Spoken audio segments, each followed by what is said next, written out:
வெளியீடை கருநிலை. கருன்னா உங்களுக்கு தெரியும், அதான் உற்பத்தி ஸ்தானமே. இங்கே குழந்தை பேருக்காக வராங்க, யோகா கிளாஸ் எடுக்கிறோம், நேச்சுரோபதி இயற்கையாக. எங்கே போய் கருத்தரிப்பு இல்லை அப்படின்னு சொல்லும்போது ஆசன பயிற்சிகளில் முக்கியமான பயிற்சிகளை செய்து சர்வ அங்காசனம், ஹலாசனம், அப்படியே அஸ்வினி முத்திராசனம், நாடி சுற்றி, பிராணாயாமம், பூர்வ மையத்தில் நிஷ்டை, இதெல்லாம் பண்ணிட்டு வந்தால் எங்கே உற்பத்தி ஆகுது? அங்கே தான் உற்பத்தி ஆகுது. அதுதான் கருநிலையே. வெளியிடை, உயிரியல், வித்தியல்.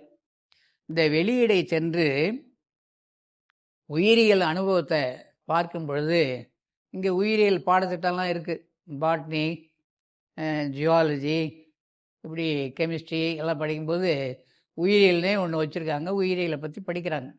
ஆனால் நம்முடைய உயிரியலை பற்றி அவர்களுக்கு தெரியாது.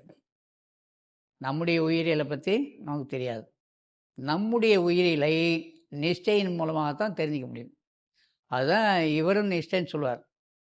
இடந்தனி திருத்தல், இச்சையின்றி நுகர்தல், பாடி பணிதல், ஜப தபம் செய்தல்னு வள்ளலார் சொல்லுவார். ஆக சுவாமி ஜெபிங்க, நிஷ்டையில் இருங்கன்னாரு.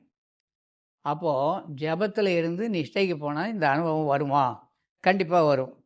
வெவ்வேறு, அதாவது வெளியிடை பலவே விரித்து அதில் பற்பல, அதிலிருந்து பல பல விஷயங்கள் அங்கேருந்து உருவாகுது. செல்களை உயிரமைப்பு, ஒரு கட்டமைப்பு, எல்லா உயிர் செல்லையும் உண்டாக்குற இடமே அதுதான். அங்கிறது தான் உடம்பினுடைய எல்லா செல்லும் உயிர் வாழ்கிறது. இது பெரிய விஷயத்தை வள்ளல் பெருமான் சாதாரணமாக எழுதுகிறார்.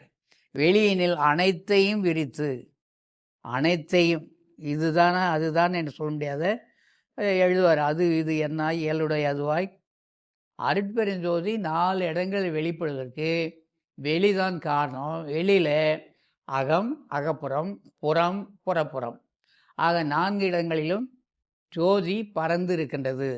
அவனுடைய பிரகாசம், அவனுடைய அந்த அணுத்துகள்கள், கண்ணுக்கு புலப்படாத அந்த பேராற்றல் எங்கும் நிறைந்திருக்கிறது. எங்குமாய் நிறைந்து இல்லை எழுதுகிறார்.